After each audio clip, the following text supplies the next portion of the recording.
entrepreneurship is far more a war of the heart than it is a war of the mind. Like, we can understand what we should do, we just don't do it.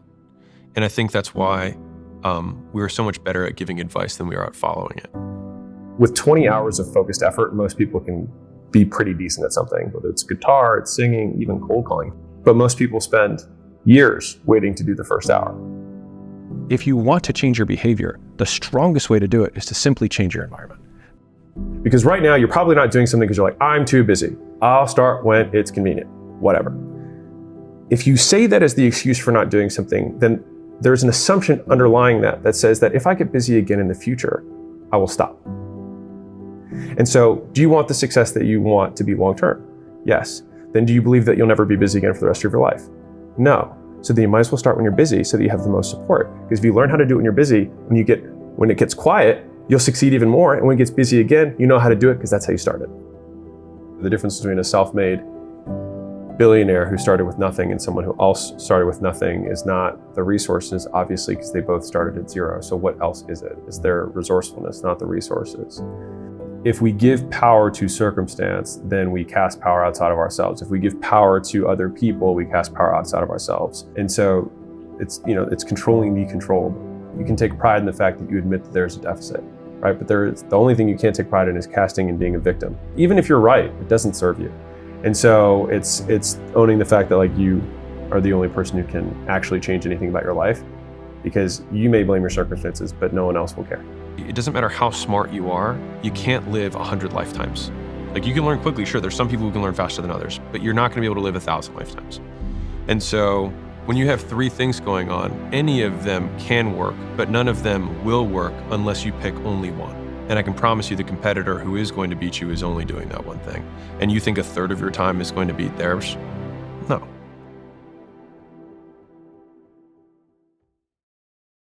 Entrepreneurship is far more a war of the heart than it is a war of the mind. Like, we can understand what we should do, we just don't do it.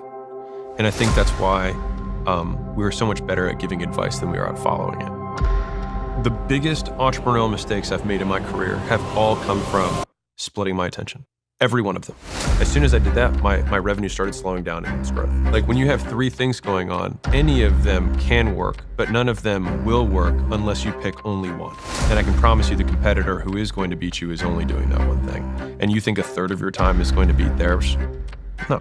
And I think by doing that, you can actually conquer this cycle and make it past the split where you go crash and burn and then restart the doom loop, or make it to informed optimism and then eventually to the achievement that you want. Any massive company that you know of has existed for multiple decades. And in order for something to exist for multiple decades, the founder has to stay focused on that thing for the whole time. And I measure focus by the quantity and quality of things that you say no to. And I measure commitment, or I define commitment as the elimination of alternatives.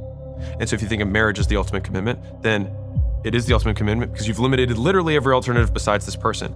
And so I think that many business problems and many entrepreneurs would 5x, 10x their business if they simply gave themselves no way out. This is what I'm doing. And the term, burning the boats, but I'm eliminating all alternatives and structuring my life such that I make it very difficult to pursue the alternatives. I think one of the biggest misconceptions when you're an entrepreneur is not understanding the difference between being an owner and being the CEO. And so they might hear that you have a portfolio, they might hear that I have a portfolio and be like, okay, well, they have a portfolio, so I must model that. That guy's tall, I should play basketball. Doesn't work that way, right? So if I want to be rich, I should fly private. Doesn't work that way, right? It's conflating order. And so we must do these things in order to get the outcome. We have to concentrate on only one thing in order to get the outsized return. And that spreading of attention, especially when you're newer in the entrepreneurial career, it's like you already don't know so many things.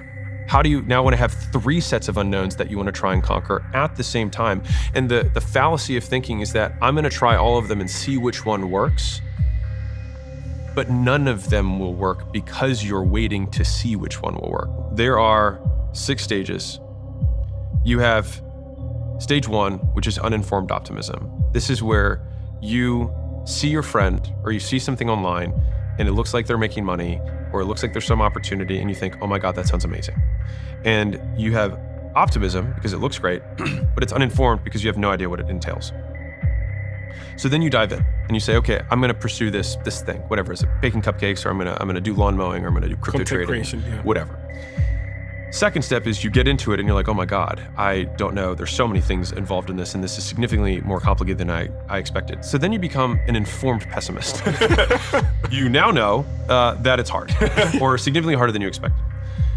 The third stage is you have your crisis of meaning, or the valley of despair. So you're continuing to do this stuff, it's continuing to not work, and you keep working, and it keeps not working. And so this is the step, and this is the point of truth. And this is the cycle where the paths of the entrepreneur split. And the vast majority of people take this next step, which is they then say, you know what? There's that thing over there that my other friend's doing. Maybe I should do that instead. And so then they hop back to uninformed optimism, and then they go boom to informed pessimism, and they just go around and around and around, and they live the same 6 months for 20 straight years. Now, the other path from the valley of despair is sticking with it. And so then you become an informed optimist, because now you understand, you still understood all the bad stuff, but you also understand the good stuff and how to avoid the bad and maximize the good. And then once you're there, you stick on that path long enough and you end up achieving what you originally thought was really easy and fast. I think that the vast majority of organizations have no idea how to train, and their entire training, their way of getting talent is just, let's hire 10 and we'll just see who works out, rather than being able to take someone and level them up. And I think that the ability to train is one of the largest alphas that exist in organizations, because if you can buy talent at B skill and get them to A+, then you net the delta in profit between what you had to attract and pay the person to come and what they perform at. If you have to use a picking strategy, then you have to pay for current market rate of the skill. Mm-hmm. And so you actually eat into margin because you don't know how to train. There are advantages to speed, and sometimes it still makes sense to bring in the talent because maybe the training requires so much time that it's not worth it. And so from a hiring perspective, because we were just talking, this is the theme, we always want to hire for the smallest skill deficiency. And so in low-skilled labor, for example, if we have a cupcake bakery and I need somebody to work the counter, that is pretty low-skilled labor. And so if there's a number of skills that are required, being able to be on time, smile, be nice, those things are bundled terms that have many skills underneath of them, mm-hmm. right? Whereas teaching someone how to use the register might take like 30 minutes. And so it makes sense to hire for attitude and then train aptitude when you have low-skilled labor. When you have really high-skilled labor, I can't teach someone 10 years of being a CFO for M&A. This is an extreme example, right? And so in that instance, we still hire for the smallest skill deficiency, but I can probably teach someone to be nice under these circumstances faster than I can teach them to be a CFO. If they have everything that I want here, obviously you would want both, but the world isn't perfect. And so we just try to hire for the smallest skill gap, and attitude is a series of skills. And so instead of thinking of things in attitude and aptitude, just think of everything as skills, and then we hire always for the smallest deficiency. Demonstrations of the difference between a beginner and an expert. A beginner has binary thinking. So they think this worked or it didn't work. And if it didn't work, then I need a new idea. Rather than having the nuanced thinking of a master or an expert or advanced person who says, what about this, if I click into it, I break it into its component parts, what about this didn't work? Okay, it's not that meta ads don't work or advertising doesn't work. It's that we didn't nail the hook in our ad, or that we didn't make our offer clear enough on the landing page, or it was not congruent with the advertisement, or it was the offer itself wasn't very compelling, or it was just this. Everyone's coming in and saying, yeah, I kind of want that, but this is actually my issue.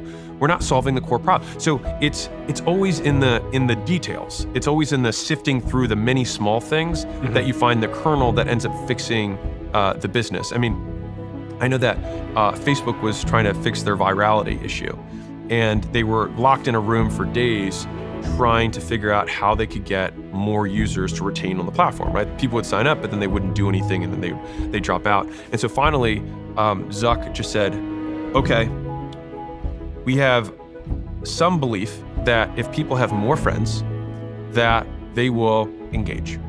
And so they didn't, and here's the thing, like with the uncertainty, they couldn't prove it. He just was like, I feel like that's better than them not having friends. And so he said, all right, the new goal is 10 friends in 14 days.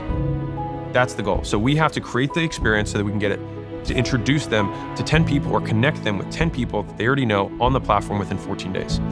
And as soon as that happened, then obviously Facebook took off or continued to grow.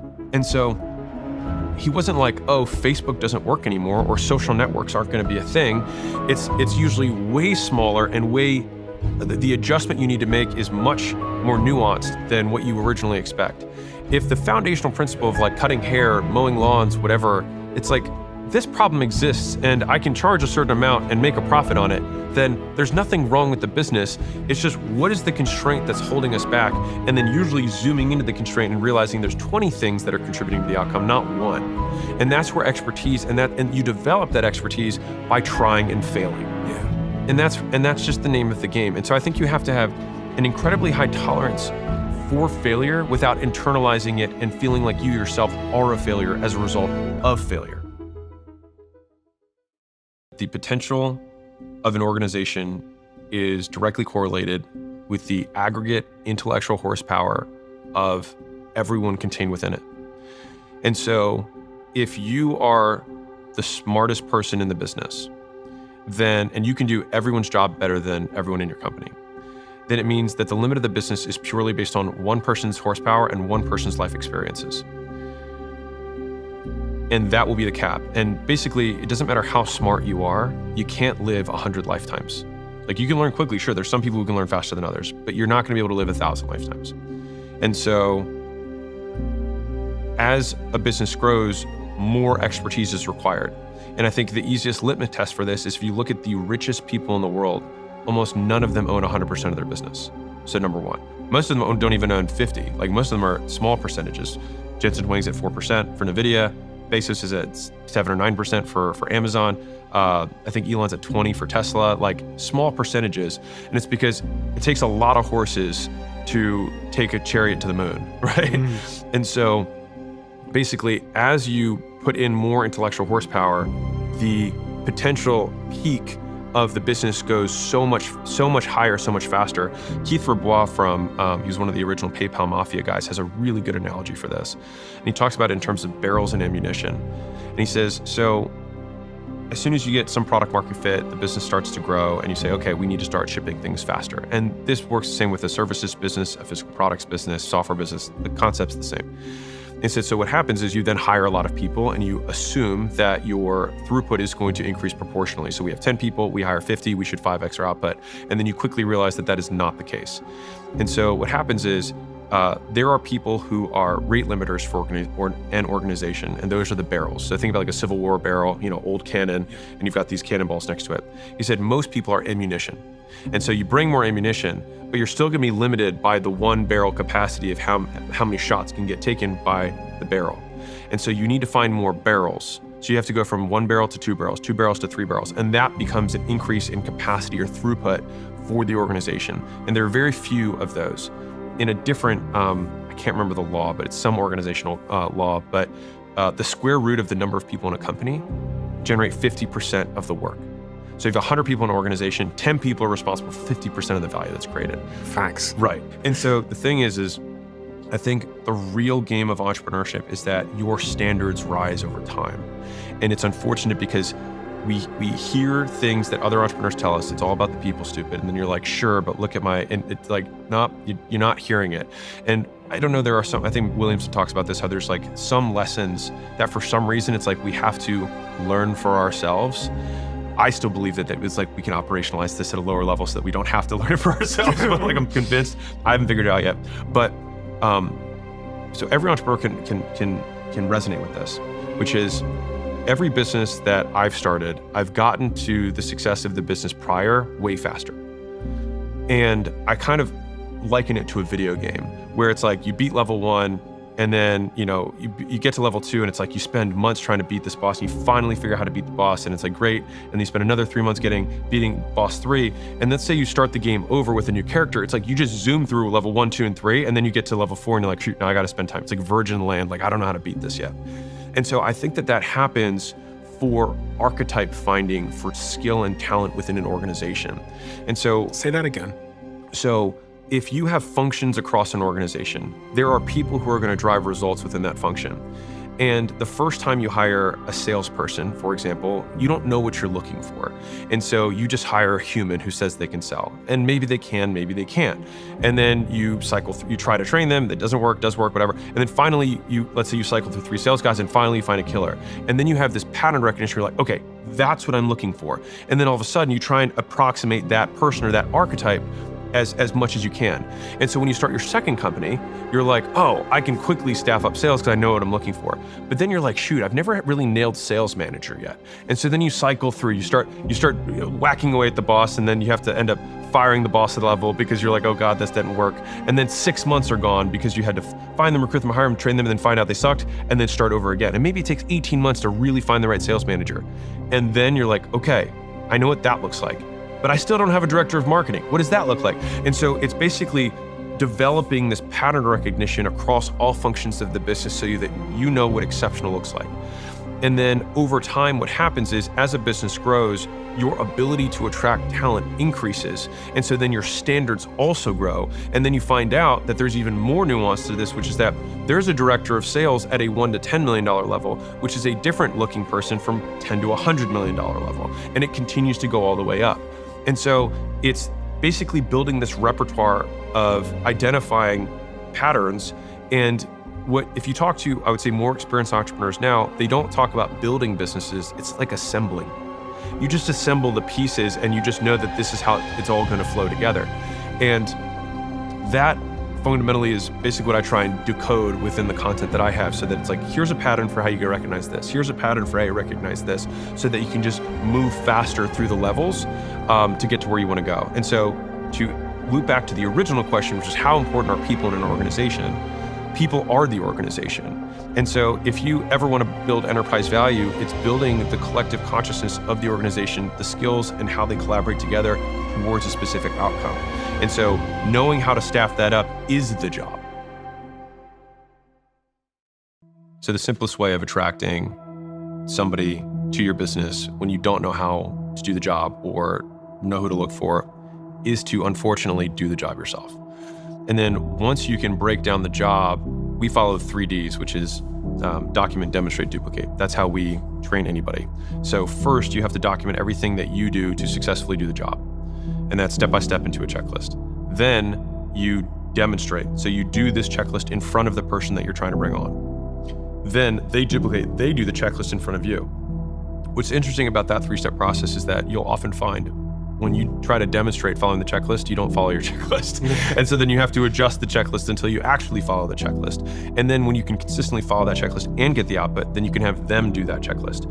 And so I think this is why bootstrap founders, I think oftentimes will find they tend to know more about more things because they had to learn them in order to teach them. Now, what's really interesting about what you said about accidentally finding that star at 3 or 4 years in is that I think that happens to almost everyone. Well, hopefully it happens. The people who end up making it, it happens to almost everyone. Because then you realize, oh my God, like if I had 4 of these people, like we could change the world. So it was one of the first people that you're like, oh my God, I hired that person, it changed everything. So my CFO in Gym Launch had taken 4 companies from 0 to 100 million. She had done over 40 M&A transactions. Her largest one was 5 billion, super experienced. She was at the very end of her career. And she was like, I'll take you guys, I'll take this one last ride with you guys.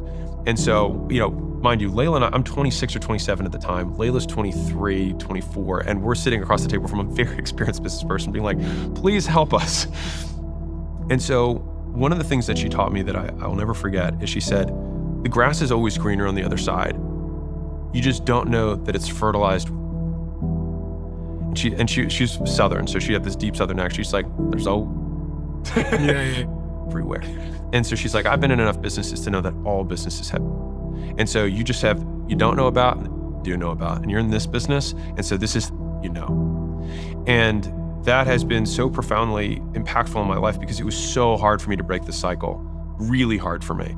I mean, I gave you my life story of the many businesses that I've been involved in. And so like the entrepreneurial ADD has been so real for me. And I've made some of the biggest career mistakes by just pursuing and splitting my attention between multiple endeavors. And the thing is we have a linear life. And so it's an unfair but true comparison of the opportunity cost. And every exceptionally successful entrepreneur that I know has just stuck with one thing for such an inordinate amount of time. And I think there's a quote by, I want to say Shane Parrish. He said, success is doing the obvious thing for an extraordinary period of time without believing that you're smarter than you are. Yeah. And it's just like, we know what we need to do, so we don't need to make our lives more complex. Complexity will come with scale, I promise. And so just simply trying to do more of what you're already doing well is already hard enough. Don't add anything else. And so like, if you need to write some sort of commitment of like, I'm just going to stick with this, then do that. What happens is, when we were talking about the levels earlier, about like beating the bosses. So what happens is, you know how to beat boss 1 through 3 of the game. And so then you just say, okay, well, I'm just gonna start the game over and beat boss. This time it's gonna be different. But then you just get to level 3 again, and then you're stuck again. And so people just keep getting up to level 3 and new endeavors over and over again because they never learned how to get past that boss. And so you just have to confront the uncertainty of knowing that you don't know how to do it, but that you will figure it out if you keep doing enough repetitions. And that's where you talk to as many people as you can. You see what they said, you consolidate it all, and you say, I think this is the highest likely path. It might not work, but I do believe fundamentally that if we cut people's hair well, and we do it for a long period of time, we will have a thriving business. And if we have a really good model from that thing, we might be able to open up another location. And if we keep our costs down, we might be able to have an actual model that we could either invest our own capital or bring somebody else and take it national. Or like all of these, like I have yet to find a business that can't get to $100 million a year, that has a permutation of it that exists. You're a dry cleaner, fine. Well, cool, we'll build the model, and either we're gonna license the model, we can franchise the model out, we can get outside investors, we can scale it nationally, we can do it. But the crazy goals are only crazy because people have crazy timelines. They're actually very sane goals if you extend the timeline out. If you have a true 10-year goal or a true 20-year goal, almost anything's accomplishable. I mean, almost every multi-billion-dollar company is about, it's usually between like years 6 and 10 when companies get to kind of like those big numbers. And most people who are listening to this are 5 years into entrepreneurship, but you're 6 months into the thing that you've been working on right now. And you keep restarting the clock for getting to year 10 every time you start over. And I think that's the part that it took me a very long time to figure out. And I think it takes a lot of entrepreneurs. Like everyone messes around with a lot of stuff in the beginning because you just don't know what you're doing. And so in my experience, it takes about 5 years for most entrepreneurs that I know to just like find something that works. Yeah. It takes about 5 years to figure out which way is north. Yeah. Right? Yeah. And then it takes like another 5 years. And a lot of people, that's it. Like they restart, they go off, crash and burn. And it takes another 5 years to build something that can create generational wealth. So it's about a 10-year slug. And here's the really hard truth about it. If you have a job right now, for almost all of that 5 years, you quit your job because you don't want to work as hard as you are and you want to make more money. And as soon as you quit, you will realize that you are now going to work way harder than you were and you're going to make less money for an extended period of time. The one benefit is that you get to claim all responsibility for how little you make and how much you work because you're like, my boss is an idiot and it's me. But it's the truth. And I think that in some ways, having that optimistic ignorance is actually one of the really redeeming traits of entrepreneurs. And one of the really hard parts is that the biggest jump you have to make gets so immediately reinforced from the freedom you have from being able to, chart your own path. But that big success of quitting one thing and starting another, you need to immediately forget. And I think that fundamentally, that is why so many entrepreneurs keep doing it, is because the first time you do it, it's the biggest rush ever. You quit your job, you do the business, and you get some first traction. And that first dollar that you make when the new business is like the best dollar ever, right? But it's such a strong reinforcer that what does it reinforce? It reinforces stopping what you're doing and starting something else. And so I think one of the fundamental errors of entrepreneurship is that sometimes the jumping ship to start this thing is the lesson that you need to immediately unlearn, because after that, you have to just stick with it for a very long period of time. Is this the business I'm going to start? With 20 hours of focused effort, most people can be pretty decent at something, whether it's guitar, it's singing, even cold calling. If you actually cold called for 20 hours, focused effort, you'd be decent. But most people spend years waiting to do the first hour. And so I like thinking about things in terms of directionally correct rather than will I hit it or not? Because it's easy psychologically for us to say yes, no, honest, dishonest, etc. But it makes making decisions really hard. Because you're like, is this the path for me? Whereas like, well, if I started something, I would be more likely to be successful than if I did not start anything. And from there, I will gain experience and perspective to then make the next iteration on the main thing. And most people had a graveyard of failures before they had their actual first success. What amount of action would it be unreasonable for me not to be successful? And so for me, it's like, I believe that if you do 10,000 cold calls, you'll get better. Like, it would be unreasonable for you not to be good. Like, after that level of effort. If you take half your paycheck every month, or a third of your paycheck every month, and you say, I'm going to advertising university, which is I'm going to spend money actually advertising, trying to get people to click on this thing and give me their name and phone number. If you go and you spend that amount of money on actually advertising, after a year, after 2 years, you'll probably be pretty good. Especially if you join a community of other people who are doing the same thing, right? You see, got mentors who have done and can give you frameworks that you can just work off so you can shortcut your path to success. It becomes unreasonable that you wouldn't be more successful in the future than you are today. Just embrace the suck. And so it's like, how can I normalize no's? So it's like, if I'm teaching somebody to sell, it's like, dude, I need you to get 100 no's. And the thing is, all of a sudden, if the no becomes the goal, then they realize that it's about the process and not the outcome, and then they will become better salespeople because they stop being afraid of it. The same thing, like, for training a salesperson, I want them to hear the gasp, right? Which is like, you say a price over the phone. Everyone's afraid of saying the price. It's like, dude, if you didn't get a gasp, you didn't go high enough. Right. And they're like, what? I'm like, oh, you failed. Terrible sale. They didn't gasp. They're like, really? And so then it flips it and becomes a point of pride. It's like, oh, I got her, you should hear the gasp on this one. And so all of a sudden they stop being afraid. We normalize, we do like exposure therapy and things that people are most afraid of. And I hope that with all the stuff that we do, that we can do that in a microwave for at least a handful of people. So they just start doing and realize that they're going to gain perspective, and the light of their knowledge will give them the next foot. But the thing is, they're stuck on the first one trying to take the first path when they have no idea what to do. They should focus on one thing in general, rather than lots of different things that you're not sure about. Because if you're starting out, everything looks like an opportunity. So the correct answer is all of them are opportunities, but all of them won't work unless you pick one, right? So you have to say no to all the other mistresses. So boom, you pick one. And then from there, I always say 6 figures is sell something to someone. That's it. And if you want more detail, sell something to someone. So it's one avatar, one product, one channel. So you don't have to figure out, how do I create 20 pieces of content across? It's like, just pick one channel, one media source, whether it's Facebook, Instagram, YouTube, whatever, Twitter. Consistently start going on that, whether that's cold outbound, whether that's content, whether it's running paid ads, whether it's affiliates, word of mouth, whatever it is, and start reaching out to people there to start selling your stuff. You have to learn how to advertise, which I define as the process of making known. So how do you let other people know about the stuff you sell? And then once people engage with whatever advertisement you have to sell them. So advertising is the first skill, selling them is the second skill. And then product would be the third skill, which is the thing that you're ultimately advertising and selling. So usually once people do it in the beginning, they're sporadic, they're not consistent with it. Just the act of doing the same thing every day usually gets people to 100,000 a month, which sounds crazy to probably people listening, but most people who think that's crazy also haven't done it consistently for an extended period of time. And so I use something that I call the rule of 100, which is 100 primary actions, whether that's 100 minutes of content creation per day, 100 reach outs per day, $100 of ad spend per day. Like, you have to pick one of them, but 100 per day, and you do that for 100 days, and I promise you'll be making 6 figures. Also, I feel like 2 parts of the audience that like follow my stuff. I've got the business owners who are trying to scale their business, etc., and then I've got all the people who want to start a business, and usually they're a little bit younger and whatnot. And I think there's a misnomer around like education. And so a lot of them, I don't know how explicit I can be, but like they mentally masturbate to watching lots and lots of videos. They, want the pump up speeches, they buy the tickets to the things. And I think that they think that exposure to information is learning. And I don't think that's true, or at least it hasn't been for me. That's definitely not true.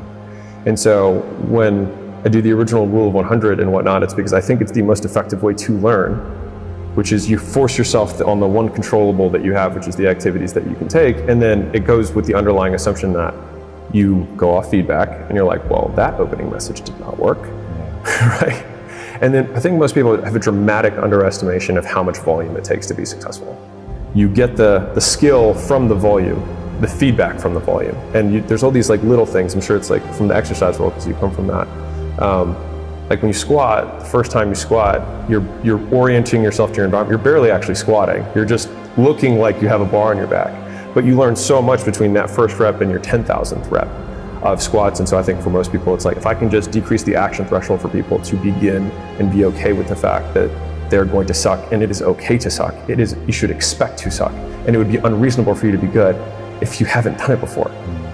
There's 3 traits that people, then they looked at, because they were trying to find habits of highly successful people. And when they actually pulled apart, it's not, and I hope I'm not contradicting anything, but there's people who are really rich who wake up really late and work really late. And there's people really rich who wake up really, really early. And there's people who are really rich who eat really healthy. And there's people really rich who drink Coca-Cola and eat French fries every day.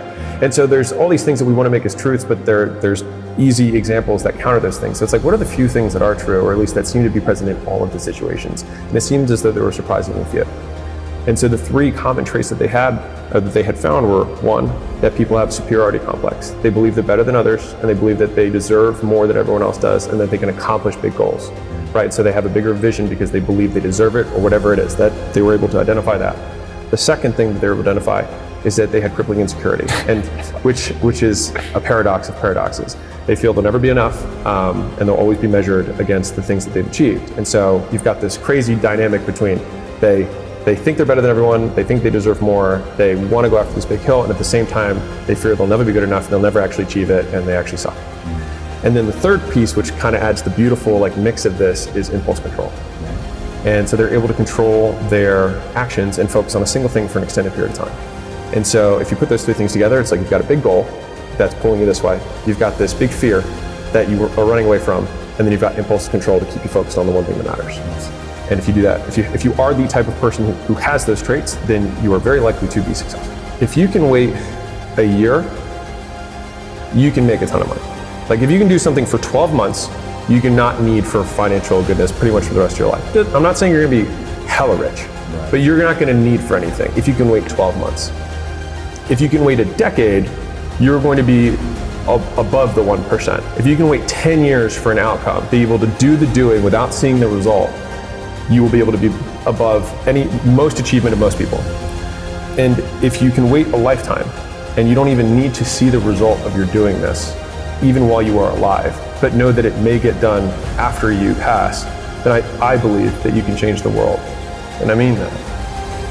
And so I think that if people can just extend the time horizon that they're measuring themselves on, they can just do so much more. I mean, you've probably heard the Bill Gates quote where he says, people overestimate what they can do in a year and underestimate what they can do in a decade.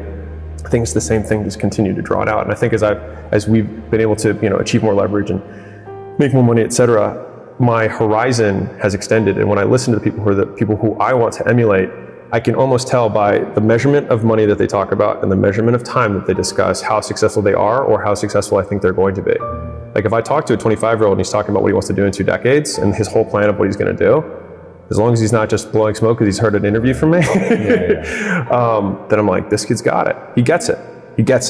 And most people just don't think they can't wait 90 days. Most people can't even wait a month, right? They start a diet and 14 days later they don't have a 6-pack and they can't wait. But like if you do a year, you can look whatever way you want for the most part, by and large. And if you wait a year for the ability to learn how to sell, you wait a year for the ability to learn how to market, wait a year just providing value to a group of people for free and then delaying your ask, you can do whatever you want.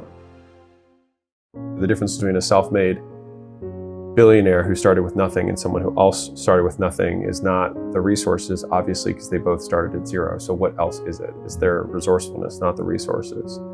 And so if we give power to circumstance, then we cast power outside of ourselves. If we give power to other people, we cast power outside of ourselves. And so it's controlling the controllable. You can take pride in the fact that you admit that there's a deficit. Right? But the only thing you can't take pride in is casting and being a victim. Even if you're right, it doesn't serve you. And so it's owning the fact that like you are the only person who can actually change anything about your life, because you may blame your circumstances, but no one else will care. If you want to change your behavior, the strongest way to do it is to simply change your environment. Because you can have huge leaps and bounds in how much your behavior changes without even having to get better. You usually have to take a step back in order to take 2, 3, 10 steps forward. Why don't people do the stuff that they want to do? I think it's because they can't even hear their own voice. Because the only voice they can hear is everyone else's. Theirs is barely a whisper. Because right now, you're probably not doing something because you're like, I'm too busy. I'll start when it's convenient, whatever. If you say that as the excuse for not doing something, then there's an assumption underlying that says that if I get busy again in the future, I will stop. And so, do you want the success that you want to be long-term? Yes. Then do you believe that you'll never be busy again for the rest of your life? No. So then you might as well start when you're busy so that you have the most support. Because if you learn how to do it when you're busy, when it gets quiet, you'll succeed even more. And when it gets busy again, you know how to do it because that's how you started. I think about death all the time. It's like, I'm going to die. And I think you have to agitate the pain for yourself. Like, you have to stoke the pain. When you are starting out, I think you got to find the thing that's the pain. And like, pain motivates significantly faster and stronger than pleasure does. Like, people are like, no, passion's the right way. It's like, point a gun at a family member, all of a sudden, 10 out of 10 motivation, pain. And so like, I think people should use their pain more. I think we'd have to boil it down to what are the obstacles to taking action. So either you take the wrong actions, which is a knowledge deficit, which is why everyone who's listening to this, it's like you want to learn, right? Which is great. I define learning as same circumstance or same condition, different behavior. Meaning, if I show you a flashcard that's red and then I slap you, if I show you the flashcard again and you duck, then you have learned. Same condition, new behavior. Intelligence is the rate of learning. So how quickly do you change your behavior with the same condition? So if I show someone a red flashcard and then I slap them and then I show them again, they don't move and I slap them, I show it again, and I slap them, it's like, what are you? Right? Their rate of learning is not as fast. And so to the same degree, and this is for, I know this is I'm gonna poke my finger in this hole real quick. For everyone who's listening to this, if you continue to listen and listen and listen and listen, and your conditions externally have not changed, and your behaviors have not changed, then it means you have learned nothing. If you can control enough of the environment, you can get anyone to do anything. Which is, to the same degree, we even kind of accept this culturally as like, if someone kills somebody, we say, was there temporary insanity? What were the extraneous conditions that created this behavior? Now, if there's like, he came home from the military and his wife was in bed with somebody and he just went into a fit of rage, well, that was a condition. Now, we then say the guy who, premeditated it, and that's a bad guy. But then you zoom out a little bit more and you're like, well, what conditions created that behavior? Right. So these conditions are excusable and these conditions aren't, which gets into a whole different argument. But the point is that if you want to change your behavior, the strongest way to do it is to simply change your environment. Because you can have huge leaps and bounds in how much your behavior changes without even having to get better. Which is why one of the best ways to get good at anything is to join a team of people who are excellent at that thing. And you know this from the sports world. Like, if you can join a championship team, you automatically adopt the cultural norms, the rules of behavior of that group. And you either get assimilated or you get rejected if the culture's strong enough, if it's a championship team. And so I think that is the absolute shortcut, the cheat code to getting what you want is changing everything around you. So like, if everybody around you is poor, don't listen to them about how to get rich. And don't seek their approval for your behavior, because everything that they're going to approve of is keeping you where you're at. And so I think if you have enough money to leave home, then do so. If you can't leave the town you're in, then move across town. Just go 30 minutes away. Just go on the other side of town. Make it more convenient to do the things that you want to do. Make it less convenient to hang out with the people and do the stuff that you don't want to be doing. And if you do enough of those, make it easier, make it harder trade-offs, eventually you start doing more of the stuff that you want to do and less the stuff you don't. And that compounds. And I think a lot of times that is a lot easier than trying to willpower your way through anything, because willpower is finite. If there is no ice cream in the freezer and you have to get in your car to then go somewhere to get it's a lot harder. It's a bigger thing, right? So it's like, how can I make it as inconvenient as possible to do the things that I don't want to do? Hate only comes from below. Like, no one above you is hating on you because they're not thinking about you, because winners focus on the goal, losers focus on winners. You can define sales as the ability to get people to comply with your requests. You can define leadership the same way. Management, marketing to a degree is getting people to comply with a larger request, publicly. But I think that fundamentally is a skill that people have to have if they're going to be successful in entrepreneurship. They have to have tremendous drive, whether that's a combination of towards or away. So they have a big mission that they really want to achieve, or they have some very big fear that they're running away from. Either way, I think the fuel works, just from a pure entrepreneurship perspective. The third piece is impulse control. is that they have to be able to say no to things on a regular basis for an extended period of time. And I think they have to be able to boil down the success of their business into inputs and outputs. For most entrepreneurs, like if they have those things, if they have the ability to lead other people / sell, just influence, they have some big motivator, they can control themselves long enough to keep on going during that period of time, and they are doing the right things because they know the inputs and outputs to be successful, to create the thing that they want, becomes a very difficult person to beat. There's 3 traits that people, then they looked at, because they were trying to find habits of highly successful people, and when they actually pulled apart, it's not, and I hope I'm not contradicting anything, but there's people who are really rich who wake up really late and work really late, and there's people really rich who wake up really, really early, and there's people who are really rich who eat really healthy, and there's people really rich who drink Coca-Cola and eat French fries every day. And so there's all these things that we want to make as truths, but there's easy examples that counter those things. So it's like, what are the few things that are true, or at least that seem to be present in all of the situations? And it seems as though there were surprisingly few. And so the 3 common traits that they had found were, 1, that people have a superiority complex. They believe they're better than others, and they believe that they deserve more than everyone else does, and that they can accomplish big goals, right? So they have a bigger vision because they believe they deserve it, or whatever it is, that they were able to identify that. The second thing that they were able to identify is that they had crippling insecurity, and which is a paradox of paradoxes. They feel they'll never be enough, and they'll always be measured against the things that they've achieved. And so you've got this crazy dynamic between they think they're better than everyone, they think they deserve more, they want to go after this big hill, and at the same time, they fear they'll never be good enough, and they'll never actually achieve it, and they actually suck. And then the third piece, which kind of adds the beautiful mix of this, is impulse control. And so they're able to control their actions and focus on a single thing for an extended period of time. And so if you put those 3 things together, it's like you've got a big goal that's pulling you this way, you've got this big fear that you are running away from, and then you've got impulse control to keep you focused on the one thing that matters. And if you do that, if you are the type of person who has those traits, then you are very likely to be successful. No one wants to say they're afraid, because if you say you're afraid, then it means you're a coward. I'd rather be a failure than a coward. The first big, felt like a death decision was, I was a consultant, 22-ish years old. I had a paid for, condo that I bought overlooking the city. And I remember thinking, I really hope I don't wake up tomorrow. And what was difficult about that was that at that time was when my father was most proud of me, because I was doing everything that was according to plan. He could talk about his son, who graduated in 3 years from Vanderbilt, had the good job, everything was, we're following the plan. It was upon realizing that my ultimate expression of living out his dream was me feeling like I didn't want to be alive. And I realized that one of our dreams had to die, either his or mine. To put this in perspective of how afraid of my father's judgment I was, I left the state and drove across the country halfway through before calling him to tell him that I was gone. And so I bring this up because I'm not trying to be dramatic here, but I'm saying that if you feel a lot of pressure, I get it. I tried to leave the job that I was at to pursue just literally anything that wasn't that. I wanted to start a business at some point. I didn't know how I was going to do it. I just knew that what I was doing was not the path I wanted to be on.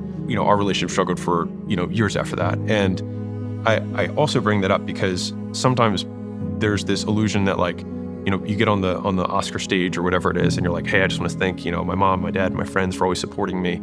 And I can't say that. And I wish I could. And you might not be able to say that either. And I also don't think that's a reason not to do it. And I think that when you ask the original question, what are the people from 0 to 1 really looking for? I read tons of business books at that time, but I couldn't use any of them because I was so afraid. And what's crazy is that I think about it now in retrospect, and it's crazy how large the perceived monsters can appear. And Layla has this quote that I love, but it's, fear is a mile wide and an inch deep. And so you look at it and it looks like this ocean, and then you take the first step and you realize you don't drown. Because it's oh, there's ground underneath of this, right? There's other people who are more on my path, and the friends you lose, you gain new friends, right? And so that fear was the hardest decision that I've had to overcome in my entrepreneurial career. And I think of all the split paths in my life, that was the one that if I had many timelines or many universes that existed, that was probably the one that is the most likely that I would not have parted from. So I think in 90% of universes that Alex Hormozi exists, I'm just a consultant somewhere. And so I would encourage you, if you do feel that, you're not going to die. Like, you won't die, and you might just live. No one wants to say they're afraid, because if you say you're afraid, then it means you're a coward. And I think that it only means you're a coward if you allow that fear to change your behavior in an aversive way, as in it not towards what you want. And so, the inverse of that, many people have heard it, courage is not acting without fear, but despite fear. And I think that when you allow fear to change your behavior the wrong way, that is when you can give yourself that title of coward. And I think that that is a title that I have feared my whole life. And that label is I'm more afraid of that label than the label of failure. I'd rather be a failure than a coward. There's a tweet that I love by Andrew Wilkinson, which is, every entrepreneur ever, here's the winning number for my lottery ticket. And so it's like, every entrepreneur will say, here's the winning lottery ticket, but it's like, that drawing already happened. Okay, yeah. Right? And so like, you can't cash that ticket in, it's already done. And so people say the word first principles, no one really knows what it means. Some people do, but basically there are foundational truths of business that exist, and the conditions of the environment will change. And so you have to apply those truths to whatever the current condition is. And so that's what I try and tease out with the books and the stuff that I put out in content. But at the end of the day, you have an input of time, like zooming all the way out. If the goal, assuming that your goal is to make money, okay, and this is just a purely economic business goal, then you have time, which is the primary currency that you trade it, and you make dollars over a period of time. And so I tend to reject the idea of never trade time for dollars or anything like that, because everyone trades time for dollars. It's just some of us are more efficient at it than others. But even exchanges that occur that just are not denominated in time still occur over time. And so you have this foundational unit of time, which you're going to give in. What we're seeking is the highest return on that time. And so within a business context, there's kind of three levels of things that have to occur in a business. You have to, attract attention, you have to convert attention, and then you have to deliver something for that attention. And so, which is, you need supply and demand to have a business, and then leverage to get as much out of it as you possibly can. And so, when you're looking at the assets that you have, assets can also be skills, resources, what you have available to you. Now, if you have nothing, then all you have is your brain, your hands, and the time that you have that you can put towards learning something, which is why I'm a big fan of skill acquisition as one of the primary things that you can do is educating yourself. And not formally educating, but informally or alternatively educating yourself on super tactical things. Once you get over the fear, then you start asking, okay, how do I let people know about my stuff? And what do I let them know, right? And so you have to have something to sell, which is the offer. And ideally, you want the offer to have as much leverage as possible. So if you sold software or you sold media, those are things that you can cut once, sell 1,000 times. If you have a conversion mechanism, it's like you can't have it be automated, like a checkout page or some sort of video sales letter or something like that, where people just buy without a phone salesperson. If you add a phone salesperson, there's less leverage. Not to say that's wrong, but you want to have the highest leverage opportunity. And then from the deliverability perspective, I kind of talked about deliverability first, but from the advertising perspective, if you reach out to people one-on-one, that's lower leverage than being able to make one piece of content that a million people see, right? And so over time, you go from low leverage to high leverage, where you have the same inputs, but you just get significantly more for your output. And that fundamentally is like, if we're reasoning out from first principles, how do I get said differently, the question that someone I think is really asking is, how do I get the most for what I put in? And you have to reason within your current context of your skills and your resources and your assets in order to derive that solution for you. Business ideas typically come from one of three Ps. So it comes from a pain that you're currently experiencing, a past profession, so the thing that you just quit or some of the jobs that you just quit, or a passion. So something that you're inherently interested in that you would spend your time doing anyways, some skill that you learned while you were in the workforce, which by the way is one of the most proven ways of making money, because the economy has already showed you that people are willing to exchange money for that specific job. And so in the world of gig economies and solopreneurs, every business can be dismantled into just jobs being done, and all of those jobs can be fractionalized. So anybody, like, we look at any business, you've got sales, you've got marketing, you've got customer success, you've got customer support if you want to differentiate that, you've got product, you've got design, you've got web pages. There's so many different components to a business. You just need to learn one of them. Mm-hmm. And then it's like, boom, you have a skill that you can trade for money that you don't have anybody else to report to. And then pain is usually, I think, in some ways, sometimes one of the biggest drivers is like you had an eating allergy and you couldn't find pancakes that dealt with your specific eating allergy. And you bet that there's a decent amount of other people with that allergy that also like pancakes. And so then you make pancakes that are delicious and amazing that also cater to people with that food allergy. And then all of a sudden, like, you have a business based on pain. And why does that matter? I think that deep knowledge of the prospect is paramount or very important for creating exceptional products. And you can either do that by doing a ton of research or by being the prospect. I met the guy who invested in Regal Cinemas, which is probably the biggest chain in the US. And it was when there was a guy who had just one theater, and it became, now obviously COVID has disrupted that business, but for 20 years, whatever, they crushed. And he said it was so weird to say that, cinemas are going to make a comeback, because they'd kind of been on a downturn or something like that during the time that he was making the investment. And he said, the reason I decided to invest in it was because this guy knew everything about the business down to how much the cost of a kernel of popcorn was. And he just knew it so like the back of his hand that he was like, this guy can't fail. Like, he just knows too much about this business to not have it work. And so in investing in, making $1 gazillion. And so, but I think that deep understanding, and if you look at all of these, the passion things, you'll have deep understanding because you're spending all of your discretionary time pursuing this passion. The pain, you have a deep understanding of the problem and the prospects going through it because you've experienced it probably for years. Now, the professional one, I would say, is a bit of a shortcut, because if you're quitting the job because you don't like it, mm-hmm. and then you say, I'm now going to do this for myself, well, you're okay. The one proven point about that is that one is proven to work from an economic perspective. You will be able to make money doing that because you already have made money doing it.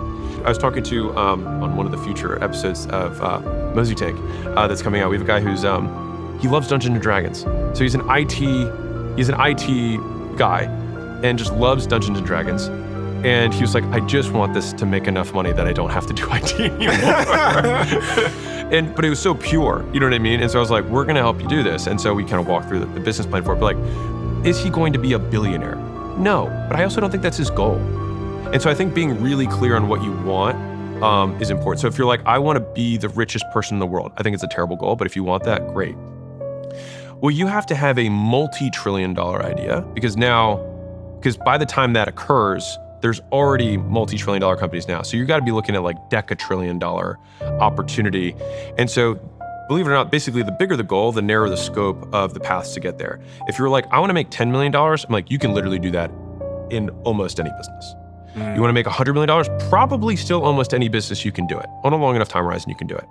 A trillion or decatrillion, it's going to be some sort of tech. It's probably going to have some sort of AI. And so you get, basically the bigger the goal is, the narrower the scope of how to get there. But the vast majority of people who are like, I want to be the richest man in the world, it's just because they don't know how to like really think through it and be like, all right, well, after like 100, there's really nothing you can't do except buy more big things. But like in terms of your actual consumption, maybe even 20 is like, you can only eat at restaurants that go so expensive. You can only stay at the best hotels. You can only drive the nicest cars. You can do that with about 25 million. What's crazy is delay discounting happens both ways. Like, so like you set your alarm for 5 a.m. at night and you're like, I'm gonna wake up at 5. But that's because you're delaying the pain of waking up. And when it's immediate, I have to quit the job. Like I'll quit my job tomorrow for 20 years. And so it's just like, we delay the fact that we're going to be miserable into the present we massively discount what a whole lifetime of misery would be. It can't reason the logic chain of causation and causality of what's going to happen next in a chain of events. Mm-hmm. And so when you get into the specific of it, all of a sudden you're like, okay, I'm not gonna be homeless and then shamed and die. I might live in inferior living conditions for a short period, which, by the way, when you're later on in your life, you'll look back and think of as the good old days, because I can't believe I was couch surfing, I was pursuing my dreams, right? It's only like in the moment that it feels bad. When you look back, like even, I find this hilarious, like how long after you do something embarrassing is it funny? right? Like at some point, for almost all of us, with enough time, the shameful experience becomes funny. And so if it is going to become funny eventually, it might as well become funny now. Also, logic downside risk here. I'll have a story, and I can always get my job back. Okay, and if I can't get that job back, I'll have other ones that will be available. Fine. And if I have a downgrading and some people think that I'm not as successful as them, okay, I'll not stop though. Like, and you just kind of play it out and you're like, okay, I think I have like most of these conditions prepared for. And then all of a sudden you can like have those things. If you want to be compelling, a demonstration or a model is always more compelling than anything else. And so me even going through that entire narrative, right, is taking everyone else who's been listening to this on some journey. It's like, if you want to make a compelling pitch for a business, it's like, you pretty much just kind of went through one. And so that's really what it comes down to. It's you're like, well, what do I do with my business? It's like, create your narrative of why you're even doing this. And if you can explain to somebody why they should care about this problem, or more specifically, why you care about this problem, I'll tell you this, more investors will, like, I might be like, I don't care about kitchen utensils, but this girl certainly does. And I'm sure there's other women who do too. And what everyone wants to see is obsession. And unfortunately, in like some of the world, I know more in the UK than the US now, like that kind of perspective of like just being all in obsessed with stuff has almost been like bastardized, or like, been chastised. But the people who are obsessed are the ones who change the world, at least change their world. And so a lot of times we don't look at what I call the don't, which is like the alternate path. And so if I had played out my existing path, I had a guarantee of outcome I didn't want. It was just at a delay. Whereas here, there's a chance that I can make it. And so one of the final kind of frameworks for making the decision was guarantee bad, chance at good. And I was like, well, I might as well take a chance. And I strongly encourage thinking about playing it out. And so what I mean by that is, like, I think fear exists in the vague, not in the specific. And so when you say, I'm going to quit my job, and then what if this doesn't work? I'm going to failure, tons of fear. If I say, I'm going to quit my job, and then I'm going to try and start a business, and if the business doesn't work, I'll probably have a compelling story that I could tell for business school if I wanted to show that I had some entrepreneurial slant. In the meantime, I could use that experience plus my job experience to probably get another or maybe even better job in the meantime and match or supersede my existing income. And the actual loss would be maybe the savings that I had saved up. But if I'm younger or I haven't made as much money as I want, then that's never been the amount of money that would be material anyways on the grand scheme of what I would like to make. And in terms of living situation, I will, worst case, go back to my parents' house with my tail between my legs, or sleep at a friend's couch because I have enough people that would be willing to put me up in a garage if I had to. And so it's like, okay, so my actual worst case scenario is just like, I have a cool story and maybe some shame that is self-inflicted, because it's not like no one else cares really. But it's self-inflicted shame and maybe a detour or a different story that I have to tell later on in my career. Not as much fear there, right? But like the first one, like, I'll fail, everyone will hate me, and I'll die. Basically, anybody who's listening, the harder it is for you to break free of whatever kind of mental prison you've made for yourself, whether that's real or just in your head, the more compelling your story will be when you break through it.